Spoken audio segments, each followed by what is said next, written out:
The human colony of Redhaven was quiet at night, too quiet for most people. Wind moved slowly between metal homes and dust-covered streets. The stars above were sharp and cold. For Daniel Carter, the silence was normal. He liked it that way. Daniel lived alone at the edge of the colony. His small house faced the Red Plains, far from the busy center. He worked as a repair technician during the day, fixing machines and power lines. At night, he read old books or stared at the stars. He had served once long ago in a human defense unit. After the war ended, he chose a life without noise.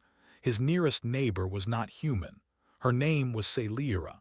She belonged to an alien species called the Vierxian. They were tall, strong, and proud. Their skin had a soft silver-blue tone, and their eyes reflected light in strange ways. Most Vierxians lived together in family groups. Celira lived alone with her two young children. Everyone in Redhaven knew she was a widow. Her mate had died during a border conflict 2 cycles ago. Since then, Celira rarely spoke to anyone. She walked with her head high, but her eyes always looked tired. People whispered that Vierxian widows were dangerous or unstable. Daniel never believed rumors. Still, he kept his distance as she did. That night, Daniel was halfway through a simple meal when he heard a knock.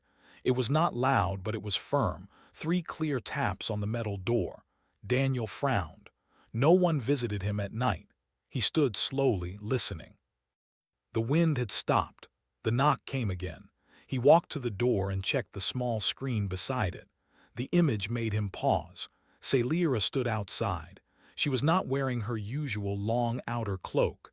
Instead, she wore a simple dark garment meant for travel. Her long silver hair was tied back tightly. 2 small shapes stood behind her, half hidden by the shadows, her children. Daniel took a breath and opened the door. The night air rushed in. Celira looked at him, her eyes steady but strained. "Daniel Carter," she said.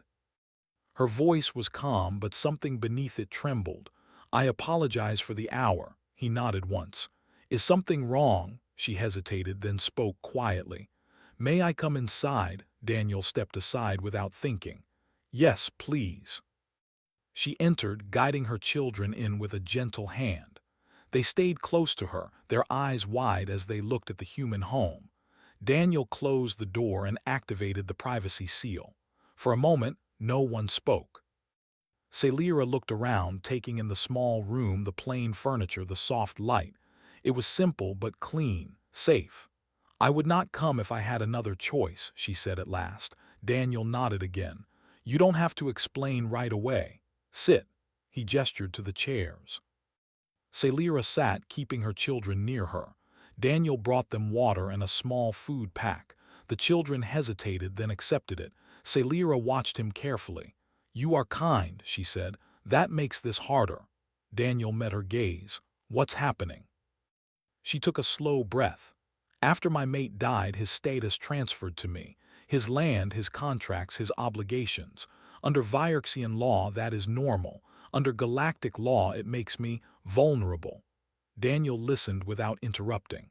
"There are groups," she continued. "Business clans, military remnants. They want what he left behind, our home, his research, my children." Daniel's jaw tightened. "Is the Colony Council aware?" "They are," she said, "but they move slowly, too slowly. Tonight I received a formal notice. In 3 cycles, my claim will be challenged." Daniel understood enough about alien law to know what that meant. Challenges were rarely fair. "What does this have to do with me?" he asked gently. Celira looked down at her hands. When she spoke again, her voice was low. "Because you are human," Daniel blinked. "That's it." "No," she said quickly. "Because you are human and alone and not bound to any clan or power group. Because human law interacts differently with interspecies contracts. And because," she looked up, "because humans do not frighten easily." Silence filled the room. "I am offering you a legal alliance," she said. "One recognized by both our systems. If you accept, my enemies cannot move against me without moving against you, against humanity." Daniel leaned back slightly. "That's a big thing to ask." Yes, she said, that is why I came myself. He studied her face. She was not pleading, she was asking. What do you want in return, he asked. Salira did not hesitate. Protection, stability, time for my children to grow. Daniel thought of his quiet life, his empty evenings. He thought of warships and politics and danger.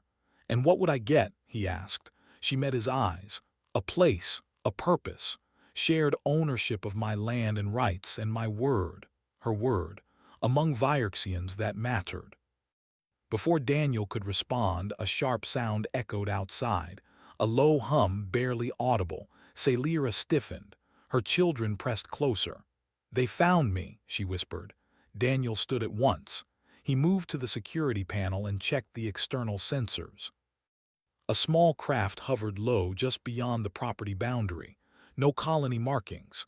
Go to the back room, Daniel said calmly. Now, she did not argue. She guided her children away. Daniel activated the outer lights and stepped outside. The craft lowered slightly. A figure emerged, tall and armored, with the markings of a private enforcement group.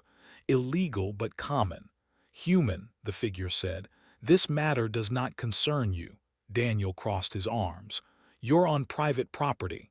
For now, the figure replied. The Vierxian female has debts. She's under my protection, Daniel said. The figure paused. That is unwise. Daniel smiled, but there was no humor in it. So is landing unregistered craft in a human colony. The figure studied him, then stepped back. The craft lifted and disappeared into the night. Daniel returned inside. Salira stood waiting. Her eyes searched his face. They'll come back, she said. I know, Daniel replied.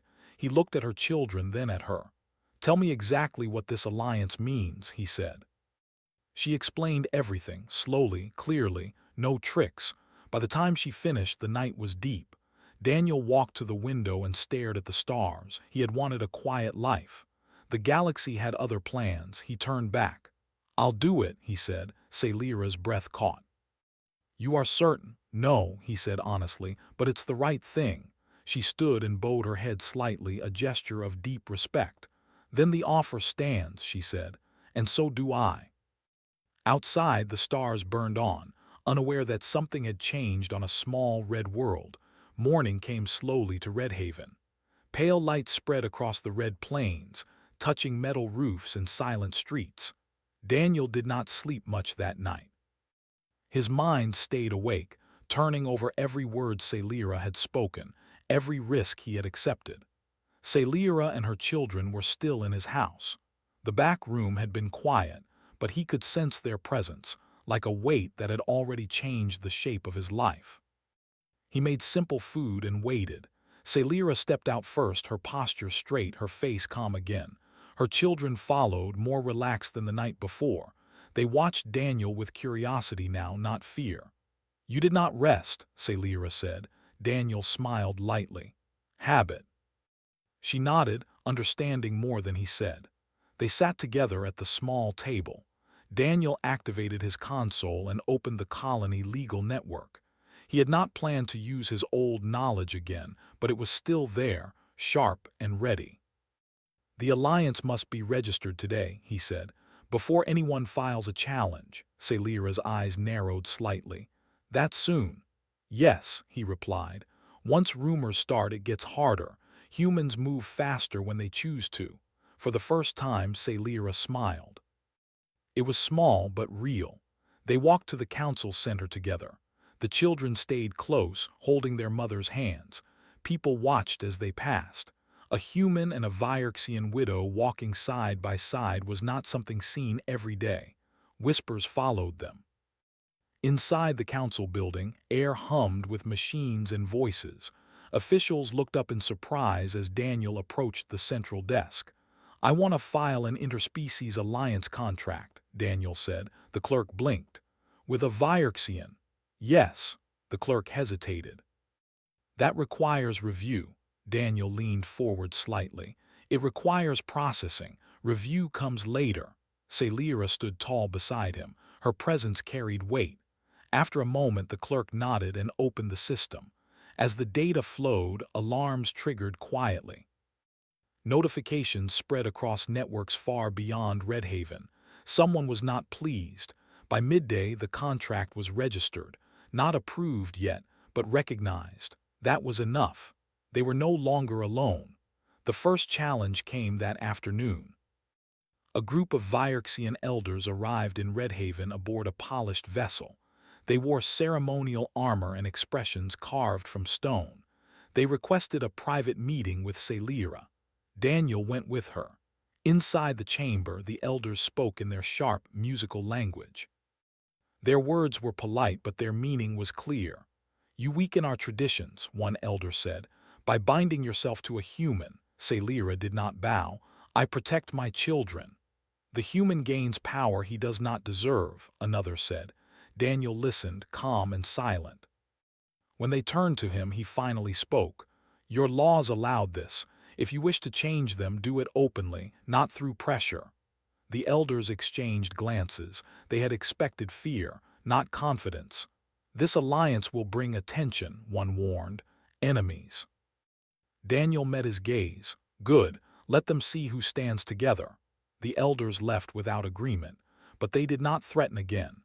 That evening, security drones began circling Daniel's property, official ones. Someone in the council had decided to watch closely. Celira stood beside him on the porch, watching the sky. "You do not understand what you have stepped into," she said quietly. "I understand enough," Daniel replied. "Bullies don't like witnesses." She studied him for a long moment. "Your species is strange." He chuckled softly. "We've been told." That night the second threat came. A message appeared on Daniel's console. No sender, just coordinates and a warning. "Break the contract or the children suffer." Daniel's expression hardened. He showed it to Celira. Her face did not change, but her hands clenched. "This is how they work," she said. "Fear before force." Daniel stood. "Then we respond before they move." He contacted an old friend, a human lawyer stationed on a core world. He sent the message, the threat, the contract data. The reply came quickly. "You've done everything right, now make it public." By morning the story spread. A human repair worker standing with an alien widow against powerful interests. Media drones arrived. Questions followed. Cameras watched every step. The shadow groups retreated, for now. Celira watched the broadcasts in silence. "You turned me into a symbol," she said. Daniel shook his head. "They did. We're just standing in the light." Over the next days, tension grew. Supplies meant for Celira's land were delayed. Permits were questioned. Inspections increased. Daniel handled each one calmly. He quoted law, filed complaints, spoke clearly. People began to notice. Human colonists offered quiet support. Food deliveries, tools, friendly nods. Even some aliens stopped and watched with new eyes. One evening, Celira found Daniel repairing a fence near her home. "You fight differently," she said. "Humans learned long ago," he replied. "That survival isn't always about strength." She nodded slowly. That night her children laughed for the first time since he had known them. And far away, in hidden channels, enemies began planning their next move. Because now, this was no longer just a widow they faced. It was a human who refused to step aside. The pressure did not fade. It changed shape. For several days, nothing direct happened. No threats, no messages, no strange ships in the sky. To many people, it looked like the conflict had ended. Daniel knew better. Silence after attention often meant planning. He spent his days moving between his work and Celira's land. He checked power systems, reinforced doors, updated security routines. He did not act like a soldier. He acted like someone protecting a home. Celira watched everything. "You prepare as if for war," she said one evening. Daniel shook his head. "No, I prepare so war doesn't happen." She considered that quietly. The children followed him everywhere now. They asked simple questions in careful basic language. Why humans like tools. Why he lived alone. Why he helped them. Daniel answered honestly. "Because someone helped me once," he said. The third challenge came without warning. A formal summons arrived from the regional authority. not the colony council. Higher. Salira was ordered to appear before an arbitration court off-world. Alone, Daniel read the document slowly. "They're trying to separate us," he said. "Yes," Salira replied. "Vierxian law favors isolation during disputes." Daniel folded the screen away. "Then we go together." "They will deny you entry," she said. "Then they deny a registered human partner," Daniel replied calmly. "That makes it political." Salira studied his face. "You think many steps ahead," he smiled faintly. "I've had practice." They traveled the next day aboard a civilian transport. The court station was large, cold, and filled with species from across the sector. Power lived in its halls, quiet and heavy. As expected, an official stopped Daniel at the entrance. "Only the claimant may enter," the official said. Daniel handed over the contract. "I am not a witness, I am a party." The official hesitated, scanned the data, then stepped aside. Eyes followed them inside. The chamber was wide and bright. 3 arbiters floated behind a transparent barrier. Their forms were alien and unreadable. Salira spoke first. She was steady, proud, controlled. Daniel listened. Then the opposition spoke. A Vierxian business clan representative. Smooth words, polite tone. Accusations wrapped in concern. They painted Salira as weak, emotional, unfit to manage her mate's legacy. Then they turned to Daniel. "A human with no rank," the representative said. "No claim, no understanding of our ways." Daniel stood slowly. "I understand enough," he said. "I understand that your laws allowed this alliance. I understand that you waited until it threatened your interests. And I understand that you mistake quiet for weakness." The chamber grew still. "I don't want your power," Daniel continued. "I want a fair process. If you deny it, say so openly. Let everyone hear why." The arbiters conferred silently. After a long pause, the lead arbiter spoke. "The alliance stands. The claim challenge is denied." The representative's calm shattered. Outside the chamber, Salira exhaled deeply. Her shoulders relaxed for the first time in days. "You face them without fear," she said. Daniel shrugged. "Fear only helps bullies." They returned to Red Haven as news spread. Reactions were mixed. Some praised the decision. Others grew angry. That night the attack finally came. Not with weapons, with fire. Daniel was woken by alarms. Smoke filled the air. Salira's outer storage building burned, flames climbing fast. Daniel ran without thinking. He cut power, activated suppression systems, shouted instructions. Salira followed, her children safely inside the house. Together they fought the fire. Humans and aliens joined them. Buckets, foam, tools. When it ended, the building was damaged but standing. No one was hurt. A symbol was left behind. A mark burned into the ground, a warning. Salira stared at it in silence. "They crossed a line," Daniel said. "Yes," she replied, "and now they will regret it." She did not sound angry. She sounded resolved. The next day, Daniel did something unexpected. He invited the colony council, media observers, and representatives from several alien groups to Salira's land. He stood before them, simple clothes, calm voice. "This land was attacked," he said, "not by accident, not by nature, by those who think fear works better than law." He showed evidence, censored data, timelines, no accusations without proof. "I will not seek revenge," he continued. "I will seek accountability." The response was strong. Investigations opened. Patrols increased. The shadow groups began to fracture. Salira watched him speak. She saw how people listened, not because he was loud, because he was clear. That evening, as the sun set red across the plains, she stood beside him. "My people believe strength comes from dominance," she said. "You prove otherwise." Daniel looked at the horizon. "Strength is choosing who you stand for," she nodded slowly. For the first time since her mate's death, Salira felt something shift. Not just safety, hope. And somewhere in the dark between stars, those who had planned to break them realized something too late. Humans did not need to be the strongest species. They only needed to refuse to step aside. The days after the fire were busy and tense. Redhaven no longer felt like a quiet frontier colony. Patrol ships passed overhead more often. Officials came and went. Messages arrived from places Daniel had never visited. Some were supportive. Others were careful, watching to see what would happen next. Salira's land became a place people noticed. Daniel stayed calm through it all. He fixed machines during the day, answered questions when needed, and returned to Salira's home each evening to help repair what the fire had damaged. He did not rush. He believed steady work spoke louder than anger. Salira worked beside him. She carried tools, cleared debris, and organized supplies. Her children stayed close, sometimes helping in small ways, sometimes just watching. "You treat this like rebuilding, not recovery," Salira said one afternoon. Daniel tightened a bolt and looked up.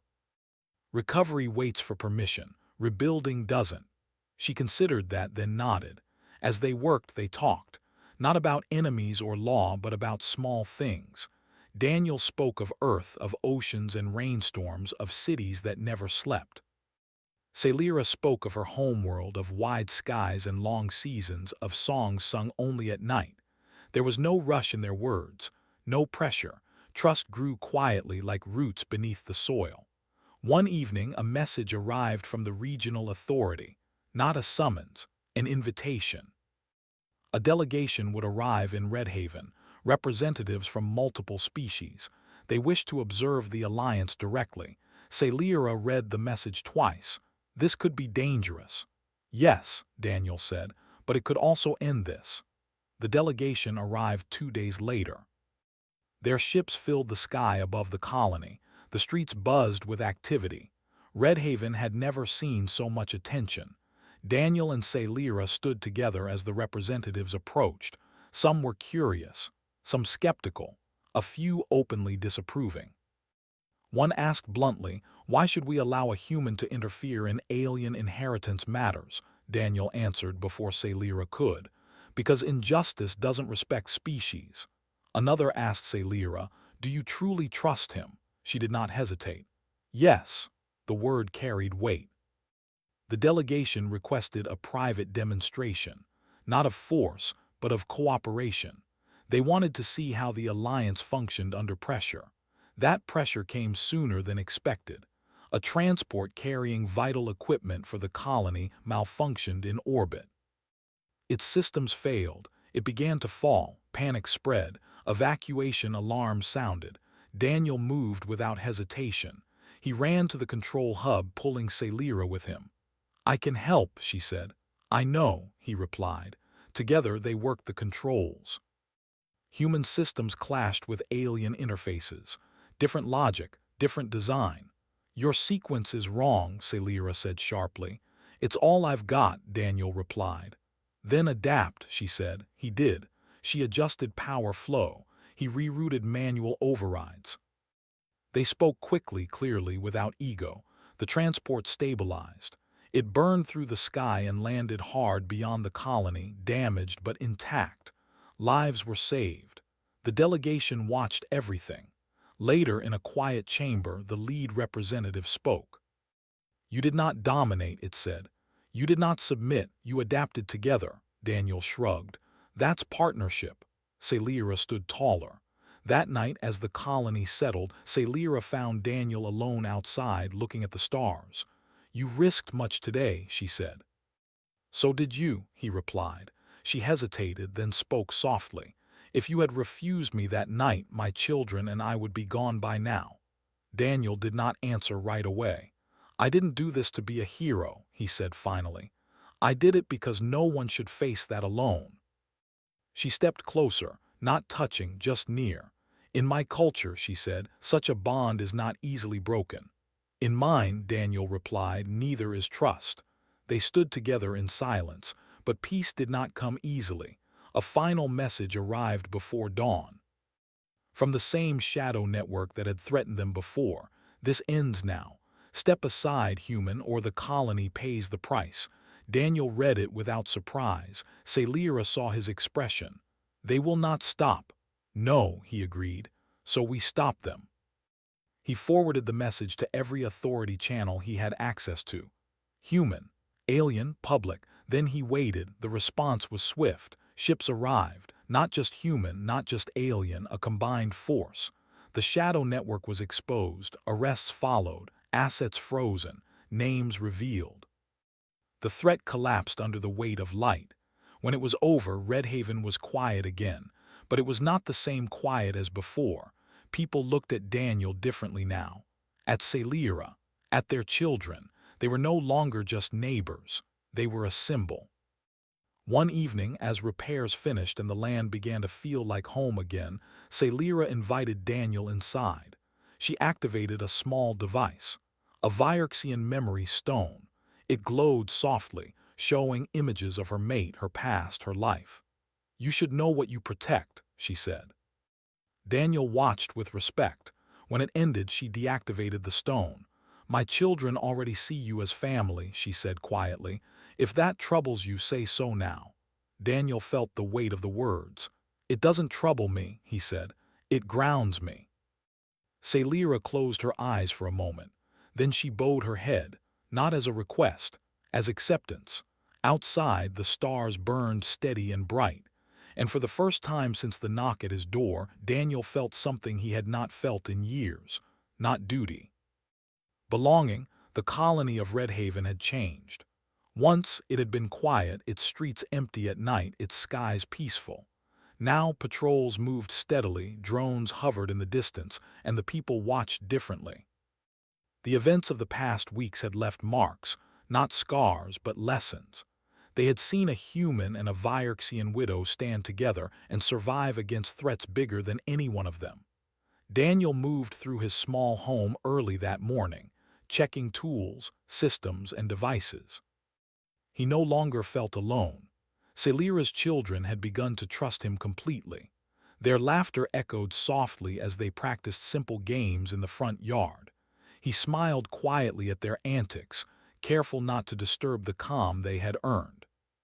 Celira joined him soon after, carrying a small tray of breakfast. She moved with a quiet grace, her posture tall and confident, but her eyes softened when they met his. They had shared battles, quiet moments, and decisions heavier than most adults could carry, and yet now, in the calm after the storm, they found themselves sharing ordinary mornings. "The council sent a message," she said, placing the tray on the table. "They want us to appear before a public hearing, to discuss the implications of our alliance." Daniel nodded. "I expected it. They won't forget what happened here, and neither will the sector authorities." "They might fear it," she said thoughtfully. "A human standing with a Vierxian against threats, without backing, that challenges old beliefs." "They should," Daniel said. "Beliefs aren't more important than justice." Celira smiled faintly.